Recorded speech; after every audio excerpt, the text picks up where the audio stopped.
Hello বন্ধুরা, আশা করি তোমরা সবাই ভালো আছো। আজকে ফ্রোজেন ফিঙ্গার চিপস ভেজে দেখাবো। চলো দেখে নিই কেমনভাবে এটা ভাজবো। এই পোটাটো চিপসটা ভাজার জন্য পরিমাণ মতো আমি রিফাইন অয়েল কড়াতে গরম করতে দিলাম। আর এই প্যাকেটটা যেহেতু ফ্রোজেন, তাই আমি মিনিট 10 মতো পোটাটোগুলো বের করে একটু নর্মাল হতে দিয়েছিলাম। এবার তেল গরম হয়ে গেলে পোটাটোগুলো দিয়ে ভেজে নিলেই রেডি। এটা খুব বেশি সময় লাগে না, মিনিট 5-6 মধ্যেই মোটামুটি কমপ্লিট হয়ে যাবে। আর বাড়িতে বসে বর্ষা কিংবা যে কোনো অবসরে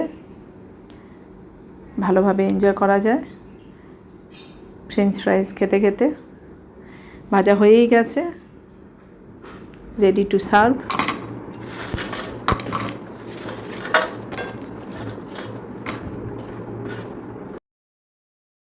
আমি দেখতে ভালো লাগার জন্য কিছুটা চিলি ফ্লেক্স ছড়িয়ে দিয়েছি, আর একটু সামান্য বিট নুন দিয়ে দিয়েছিলাম।